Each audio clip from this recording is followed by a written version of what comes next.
हाँ, आपका एमसीक्यू जो था वो, सॉरी, एक मिनट, सिक्स्थ ऑब्जर्वेशन से कोई पूछ रहा था ना? Yes ma'am. वो प्रेजेंट है कि नहीं अभी? Yes ma'am, I am present. Okay, चलिए। यस। मैं सिक्स ऑब्जर्वेशन में ये बता रही थी कि to short relief of the symptom है, जिसमें मैंने बताया कि पेशेंट जो है, कभी कभी हमारी यहाँ पे मेडिसिन में हमारी गलती नहीं है, हमने मेडिसिन सही सेलेक्ट की है, पर उसके बाद भी हमें प्रोग्नोसिस में पुअर देखने को मिल रहा है। इसके कई रीजन हो सकते हैं, जैसे कि पहला रीजन हुआ कि पेशेंट ने जो केस है उसको खुद ही स्पॉइल कर दिया है। दूसरी कंडीशन होती है, अगर एक्यूट केसेस है, तो मैंने बताया कि कुछ डिजीजेस जो होती हैं वो एक्यूट तो होती है, लेकिन एक्यूट डिजीजेस में भी बहुत वायलेंट नेचर होता है। फॉर एग्जांपल कोविड हो गया, और ये आपका डेंगू हो गया। तो यहाँ पे बहुत फास्टली आपकी बॉडी के इंटरनल डिरेंजमेंट देखने को मिलते हैं, तो आपकी मेडिसिन सही होने के बाद भी वो रिजल्ट नहीं दे पाती। और क्रॉनिक केसेस में ऐसा इसलिए होता है कि वहां पे एडवांस पैथोलॉजी ऑलरेडी प्रेजेंट है, और आपने वहां पे मेडिसिन दी, तो भी चाहे आप कितना भी अच्छा सेलेक्ट कर देंगे, पर वो मेडिसिन, हर एक मेडिसिन का भी एक अपना लिमिटेशन होता है, और आपकी बॉडी उसके लिए कितना रिएक्ट कर रही है उस पर भी डिपेंड करता है। जब कभी भी ऐसी कंडीशन होती है जहाँ पे एडवांस केसेस होते हैं, तो वहां पे आपका जो वाइटल फोर्स है वो ऑलरेडी इतना डिरेंज्ड होता है कि उससे ओवरकम नहीं कर पाता। तो क्रॉनिक डिजीजेस में अगर स्ट्रक्चरल चेंजेस ज्यादा है तो वहां पे काम नहीं करेगा, और एक्यूट केसेस में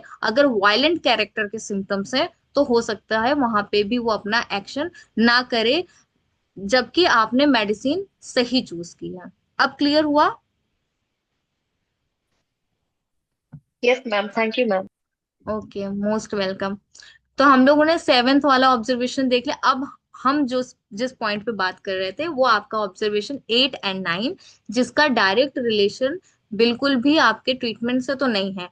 आपसे पूछा जाए, केंट का वो कौन सा ऑब्जर्वेशन है जो इडियोसिंक्रेसी के बारे में दिया, जिसमें बताया गया है, और इडियोसिंक्रेसी का एफोरिज्म क्या है? ये मुझसे एमओ के क्या बोलते हैं, एमओ के इंटरव्यू में मुझसे पूछा गया था इडियोसिंक्रेसी के बारे में। तो इडियोसिंक्रेसी आपके एफोरिज्म नंबर 117 में दिया वन है। 17।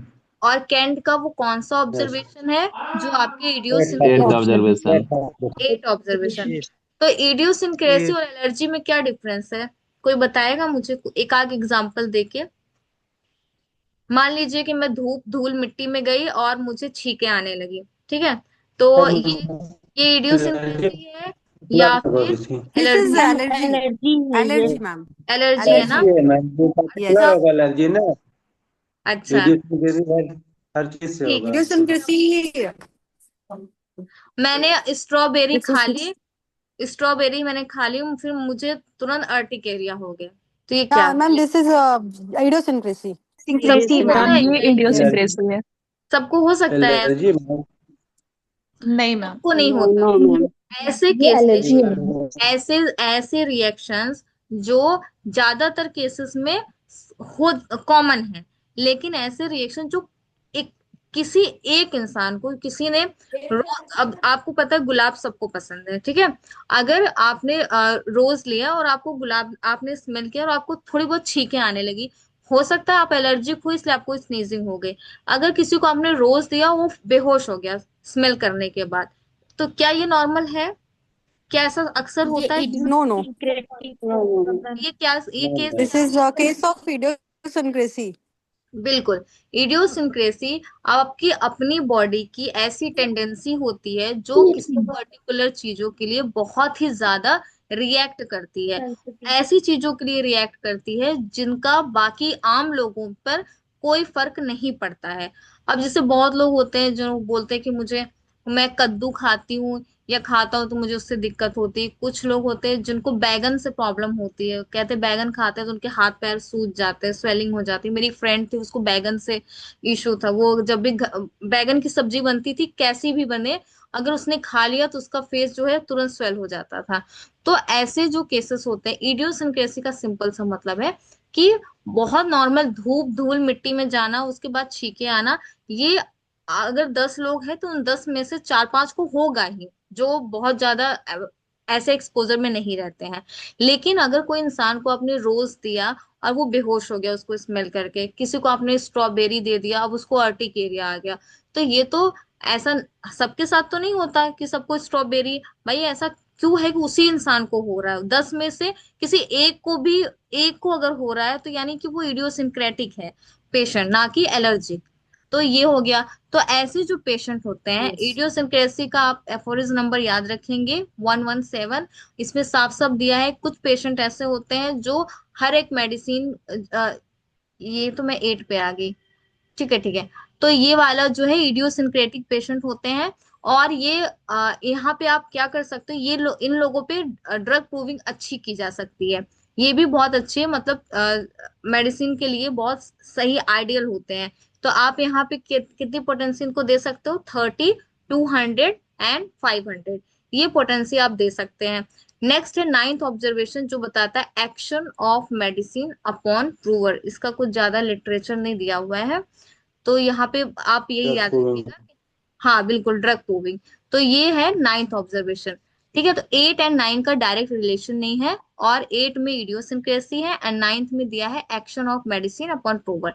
इसके बाद जो आपको याद रखने वाली चीज है वो है आपका ऑब्जर्वेशन नंबर 10, 11 एंड 12। ये काफी इंपॉर्टेंट है। तो 10 में जैसा कि मैंने बताया नए सिम्टम्स अपीयर हो रहे हैं। मान लीजिए आपने किसी पेशेंट को मेडिसिन दी, आप डायरिया के लिए, ठीक। अब वो आपने तो दी थी डायरिया के लिए, अब वो आपके पास आ रहा है और वो बोल रहा है कि मुझे क्या बोलते हैं, मुझे फेस पे इरप्शंस हो गए। तो यहाँ पे वो इरप्शंस ना तो उसके हिस्ट्री में, हमने जब केस टेकिंग किया तो ना तो उसके हिस्ट्री में वो इरप्शंस थे, ना कि उस मेडिसिन में ऐसा कोई सिम्टम था कि इसकी एग्रावेशन की वजह से या इसके रिएक्शन से स्किन में इरप्शंस वगैरह होते, वो अलग अलग ही सिम्टम आ गया नया सा। तो ये कैसा प्रोग्नोसिस है? ये अनफेवरेबल होते हैं। तो यहाँ पे आपको क्या करना रहता है, यानी कि आपने जो मेडिसिन दी थी वो क्या था, वो आपने ट्रू होम्योपैथिक मेडिसिन नहीं दी थी। यानी कि आपने या तो उसके पार्शियल सिम्टम्स लिए, आपने टोटेलिटी अच्छे से नहीं बनाई, आपने 2-4 सिम्टम लिया और मेडिसिन आपने प्रिस्क्राइब कर दी, जो लोग अक्सर करते हैं। तो यहाँ पे जब नया जो सिम्टम्स है, तो यहाँ पे आप क्या करोगे, अगर वो सिम्टम जैसे स्किन इरप्शन का ही है, तो स्किन इरप्शन बहुत सीरियस केस तो है नहीं, तो आप वेट करोगे कि वो अपने आप चला जाए। पर अगर आपको ऐसा लग रहा है कि वो सिम्टम्स जो है, वो जो आए हैं नए सिम्टम्स, वो ज्यादा स्ट्रांग है, तो आपको वहां पे दोबारा से केस टेकिंग करनी होगी और एक नई मेडिसिन जो पूरी टोटेलिटी को कवर करे, उसको उसके बेस पे आप मेडिसिन प्रिस्क्राइब करोगे। इसीलिए हम पार्शियली होम्योपैथिक मेडिसिन नहीं चूज करनी चाहिए जो कि गिने चुने सिम्टम्स को कवर करती हो। हम अक्सर ऐसा करते हैं, जो हमें 2-4 प्रोमिनेंट सिम्टम्स मिलते हैं, हम उन्हीं के बेस पे मेडिसिन प्रिस्क्राइब कर देते हैं। ऐसा नहीं करना चाहिए। टोटलिटी बनाना बहुत जरूरी है। अगर आप क्लासिकल प्रैक्टिस करते हैं, अगर आप थेरापेटिक भी प्रैक्टिस करते हैं, तो एटलीस्ट आपको मोडालिटी तो हर केस में जाननी ही जाननी चाहिए। आपके पास ज्यादा समय नहीं है तो आप सिंपल कर सकते हो, पेशेंट आया आपने उसका केस दिया, उसके बाद आप कम से कम इतना तो जान सकते हो कि किस चीज से बढ़ता है, किस चीज से घटता है, क्या क्या चीजों से दिक्कत होती है। तो मोडालिटी जानना सबसे ज्यादा जरूरी होता है। तो नेक्स्ट हो गया। अब ऐसे केसेस में क्या करेंगे आप बताइए? पार्शियल, आप लोग को मेरा फेस नहीं दिख रहा तो बताए भी नहीं। चलिए, तो आप लोग मुझे बताइए कि अगर ऐसे केसेस में आप क्या करोगे। आप अगर नया सिम्टम आ गया, तो अगर वो सिम्टम्स बहुत माइन्यूट है तब क्या करेंगे, मतलब उससे बहुत वेट एंड वॉच। तो वेट छोड़ एंड देंगे करके मैम। और wait and watch. Diagnose wait and छोड़ वॉच। देंगे। मेडिसिन को अपना काम करने दोगे ना। यस और मैम। अगर यस। मान लीजिए कि उसको बहुत ज्यादा ईचिंग बॉडी में होने लग गई है, बहुत मतलब अनबेरेबल ईचिंग हो रही है, रात रात भर सो नहीं पा रहा है, उसको बहुत पूरी बॉडी में रैशेस आ गए, ईचिंग हो रही, तब क्या आप वेट एंड वॉच करोगे? No no ma'am. Ma'am, no ma'am. Antidote करके भी केस इमीडिएटली टेकिंग भागना करेंगे। चाहिए। करके सेंसिटिव देंगे अगर उसको। आप वेट एंड वॉच करोगे भी तो पेशेंट वेट एंड वॉच नहीं करेगा, वो तो भाग लेगा। ठीक है, ये हो गया न्यू यस। सिम्टम्स अपीयर, तो वो नहीं। 10th जो ऑब्जर्वेशन है वो बताता है हैरिंग लॉ ऑफ क्योर। तो अगर आपसे पूछा जाए, अब आप लोग मुझे फिर से बताइए कौन से ऑब्जर्वेशन में इडियोसिंक्रेसी दिया हुआ है। 8th में। कौन से Eighth, eighth, eighth. कौन से ऑब्जर्वेशन में ड्रग प्रूविंग दिया हुआ है। Ninth, नाइन्थ ऑब्जर्वेशन में nine, कौन से nine, ऑब्जर्वेशन में हैरिंग्स लॉ को फॉलो करता है। 11th। 10. 11th। 11 मैम। 11th है, ठीक है। 11th 11th में हैरिंग 11 लॉ ऑफ 11 क्योर दिया है।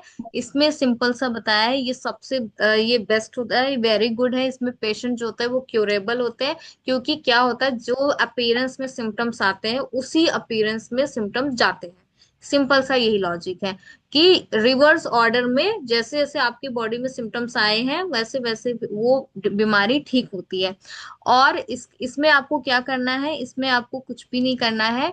अगर तब नहीं करना है अगर वो सिम्टम उसी हायरार्की में आके चले गए, और क्या हो कि अगर वो रुक गए तो मान लीजिए कि किसी को सबसे पहले अर्थराइटिस हुआ, ठीक है। उसके बाद उसको क्या हुआ कि उसको स्किन प्रॉब्लम हुई, और उसके बाद उसको डायरिया हुआ। तो सबसे पहले कौन सा सिम्टम जाएगा, कौन सा डायरिया। डायरिया जाएगा। सबसे पहले क्या आया था। arthritis मैम फिर से रिपीट कीजिए ना क्वेश्चन। अर्थराइटिस हुआ, स्किन स्किन डिजीज हुई, और उसके बाद डायरिया हुआ। तो पहले क्या सबसे ठीक पहले होगा, arthritis। Ma'am Diarrhea. arthritis ठीक होगा पहले आर्थराइटिस उसके बाद क्या ठीक होगा। पहले फिर डायरिया। स्किन डिजीज फिर उसके बाद Diarrhea. डायरिया। तो reverse order of appearance of symptom, जिस ऑर्डर में आए थे उसी ऑर्डर में सिम्टम जाएंगे। पर क्या हो कि अगर आपका अर्थराइटिस ठीक हो गया, ठीक है, और डायरिया बना रहे। रिवर्स ऑर्डर में। मैडम रिवर्स ऑर्डर में जाएंगे। Reverse order है ना मैम. हाँ ठीक है, ऑर्डर है तो पहले तो डायरिया जाएगा ना। तो ठीक है, ठीक। रिवर्स ऑर्डर का मतलब ये हुआ कि डायरिया लास्ट में आया तो वो पहले जाएगा, और जो अर्थराइटिस पहले आया था वो लास्ट में जाएगा। हाँ, तो ये किसने बताया, शशांक है ना। जी। हाँ, वेरी गुड। तो आप मुझे ये बताइए, फॉर एग्जाम्पल पेशेंट का डायरिया ठीक हो गया, ठीक है, और उसके बाद उसका जो स्किन इरप्शंस थे वो अभी बने के बने रह गए, तो आप क्या वहां पे वेट एंड वॉच करोगे। No ma'am. नो मैम नहीं मैम करोगे ना। करेंगे क्योंकि करोगे। करेंगे मैम, नहीं मैम करेंगे करेंगे क्योंकि मैम वो ना करें। रिवर्स ऑर्डर में डिसअपियर हो रहा है। और वेट अगर एंड वॉच नहीं तो करेंगे वो हुआ, मैडम। अगर तो स्किन इरप्शन मेडिसिन की गया ही नहीं, पोटेंसी थोड़ा बढ़ाएंगे। मेडिसिन पोटेंशियल पोटेंसी मैम बढ़ाएंगे। तो रिपीट आप करेंगे। करके सेम दे दो मैम। मेडिसिन मैम को रिपीट करेंगे सेम रिपीट मेडिसिन करो, को। सेम मेडिसिन यस को आप मैम। रिपीट करोगे, ताकि वो जो केस वहां पे स्टक हो चुका है वो वापस से अपने उस अरेंजमेंट के अकॉर्डिंग चला जाए। ठीक है, अब क्लियर हुआ आपको। यस तो आपका कौन सा यस मैम। ऑब्जर्वेशन है जो हैरिंग्स लॉ को फॉलो करता है, आप लोग आंसर दीजिए। 11th। 11th 11। Observation. Okay, last observation. अब यहाँ पे याद रखिएगा, आपसे अगर पूछा जाए वो कौन से ऑब्जर्वेशन में बताया है जहां पे जो सिम्टम्स है वो सेंटर टू सरकमफेरेंस जाता है, और वो कौन सा ऑब्जर्वेशन है जहां सरकमफेरेंस टू सेंटर सिम्टम जा रहे हैं, और अच्छा कौन सा है बताइए, शशांक बताइए। जो सेंटर टू सेंटर से सरकमफेरेंस पेरेंट्स के जा साथ रहा है। Ma'am good. Centre to observation circumference में जो जा है रहा ना। है। तो सेंटर बिल्कुल to Hering Hering circumference. Law कैसा काम करता है, ऐसा ही करता है ना, कि आपके सेंटर टू सेंटर सरकमफेरेंस करता है को मैम। सरकमफेरेंस में भेज रहा है। लेकिन ट्वेल्थ ऑब्जर्वेशन ये कहता है, अभी आपको यही वर्ड्स का मतलब ध्यान रखना है। सेंटर टू सरकमफेरेंस अगर जा रहा है कोई इशू, सेंटर टू सरकमफेरेंस जा रहा है, तो वो आपका हैरिंग्स लॉ ऑफ क्योर। लेकिन अगर आपके सारे के सारे जो बाहर की डिजीज वो आपके बॉडी के कोर सेंटर में अगर शिफ्ट हो गए, तो ये खतरनाक है कि नहीं। Yes yes ma'am. Ma'am. Yes. तो ये कौन से ऑब्जर्वेशन में है, आपके कैंट के 12th ऑब्जर्वेशन में। 12th में। तो ध्यान रखिएगा एमसीक्यू में क्या पूछ रहा है, क्या उसमें सेंटर टू सरकमफेरेंस पूछ रहा है या सरकमफेरेंस टू सेंटर पूछ रहा है। इस वाले लाइन पे आप ध्यान रखिएगा, इसमें कंफ्यूज मत होइएगा। क्लियर। Yes ma'am. यस चलो Yes, मैम। ma'am. एक बार हम लोग रिकॉल करते हैं और उसके बाद फिर हम लोग इस टॉपिक को खत्म करेंगे। तो सबसे पहले बताइए स्टार्टिंग के कैंट के 4 ऑब्जर्वेशन किससे रिलेटेड है? आपके एग्जांपल है एग्रावेशन, एब्रिविएशन, Aggravation. एग्रावेशन। और आपके 5, 6, 7 किससे रिलेटेड है? Amelioration. एम्यूलरेशन से है। वो कौन से सिम्टम है जिनका डायरेक्टली डिजीज से कोई लेना देना नहीं है? 8 और 9। 8 and 9 ओल्डर सिम्टम्स आते हैं, वो कैंट का कौन सा ऑब्जर्वेशन है? नाउ से याद रखिएगा। 11th observation. 11 और न्यू सिम्टम्स अपीयर होते हैं, वो किसमें दिया है? 10th में मैम. ओके। और ये बताइए कौन से ऑब्जर्वेशन में सिम्टम्स जो है वो सेंटर टू सरकमफ्रेंस जाते हैं? 11th. 11th ऑब्जर्वेशन में मैम सेंटर टू बिल्कुल। सरकमफेरेंस। और सरकमफेरेंस टू सेंटर जा रहे हैं, वो कौन सा ऑब्जर्वेशन है? 12th observation ma'am. Very good, आप लोग तो अच्छे हैं। Good prognosis. आप बताइए नहीं मैम, आप बहुत अच्छा पढ़ा रही हैं। एग्रावेशन जो होता काफी है। अच्छा मैम। ओके, एग्रावेशन जो होता है, एग्रावेशन में कौन सा वाला सबसे बेकार है और सबसे अच्छा कौन सा? 1 वाला मैम। 1 वाला सबसे बेकार बेकार फर्स्ट है है, और सबसे 3rd अच्छा वाला अच्छा है। 11th है। हाँ, थर्ड भी अच्छा और है। मैंने third एग्रावेशन से पूछा, aggravation Third, total ma'am. Third. Third अच्छे। तो एग्रावेशन में थर्ड। गुड प्रोग्नोसिस में आप नंबर याद रखिएगा। ऐसे याद रख सकते 23, 4, 11, 2, 3, 4, 11। ठीक है, ये याद रखिएगा 23, 4, 2, 11। 3, 4, 11. हाँ, 2, 3, 4, 11। और उसके अलावा पुअर प्रोग्नोसिस में तो आप समझ सकते हैं, एमुलेशन वाले तो सारे पुअर हैं, आपको पता है एग्रावेशन का फर्स्ट वाला भी बेकार है। तो 1, 1, 5, 6, 7. 7 वाला भी 1, 5, 6, 7, 8, 10. 11, 8, 10, 12, 8 नहीं 11 है, तो 8 सबसे पुअर 8, 10, प्रोग्नोसिस 12. नहीं है। हाँ ठीक है, 8 है एक्चुअली में, इडियोसिंक्रेटिक है ना, तो वो प्रूवर अच्छे हैं। लेकिन एज अ मेडिसिन आप इडियोसिंक्रेटिक पेशेंट को आप अच्छे से ट्रीट कर सकते हो क्या? क्या इतना इजी है उनको क्योर करना? बहुत नो रिस्की है, मैम। वो बहुत ठीक रिस्की। नहीं होते मैम। हाँ, वो ठीक दवा नहीं का है, चलता बिल्कुल। वो इसी 8 टेंडेंसी। वाले भी मैम पुअर प्रोग्नोसिस हाँ होगा। हाँ। और एक चीज ध्यान रखिएगा, जो भी मेडिसिन देंगे वही काम करेगी उनको। बिल्कुल। और इडियोसिंक्रेटिक पेशेंट ऐसे होते हैं, वो इस टेंडेंसी के साथ पैदा होते हैं और इसी टेंडेंसी के साथ वो चले जाते हैं। ठीक है, तो आप उसमें नहीं कर सकते। और आपने जैसा कि देखा, नो रिलेशन विद ट्रीटमेंट, यहाँ सिर्फ 9 दिया, बल्कि 8 और 9 बोथ, दोनों जो है वो नो उससे है। उसके अलावा एग्रावेशन में देखा, चारों की इंटेंसिटी धीरे धीरे कम हो जाती है। सारे एग्रावेशन अच्छे हैं एक्सेप्ट 1। सारे इम्यूलेशन खराब है, 5, 6, 7 तीनों खराब है। 8 और 9 का कोई आपस में रिलेशन नहीं है। 10, 11, 12 जो होते हैं उसको ध्यान रखना है, किसमें न्यू सिम्टम्स आ रहा है। इसका एक निमोनिक मैंने बताया, NOW now. N for new symptoms आ रहे हैं, O for older symptoms appear होते हैं, एंड W फॉर जहाँ पे जो सिम्टम्स होते हैं वो wrong direction. Direction. Best observation third है, एंड वर्स्ट ऑब्जर्वेशन जो है वो आपका 12th है, क्योंकि वहां पे आपकी जो सारी की सारी पेरिफेरल जो डिजीजेस है वो सबके सब सेंटर में जाके सेटल हो रही है, जो कि बहुत डेंजरस कंडीशन है। तो बेस्ट ओवरऑल अगर आपसे पूछा जाए बेस्ट कौन सा है, तो ऑब्जर्वेशन नंबर थर्ड। अगर थर्ड के अलावा पूछा जाए बेस्ट कौन सा है, तो आप क्या बताओगे? थर्ड 4th के वाला अलावा मैम। 11th। 11th बताओगे ना, अगर थर्ड के अलावा 11. पूछा जाए। और सबसे वर्स्ट है, 11. 4th वाला अगर सबसे जी वर्स्ट मैम। 12 के अलावा पूछा जाए तो 12. 1 1, 1. क्लियर है सबको? Can 12 observation Yes. कोई भूलेगा यस तो मैम। नहीं ना? Yes, No, ma'am. मैम। मुझे लगा Thank कहने you, ma'am. वाले हो कि भूल जाएंगे। No, ma'am. No, ma'am. Thank you, ma'am. Okay.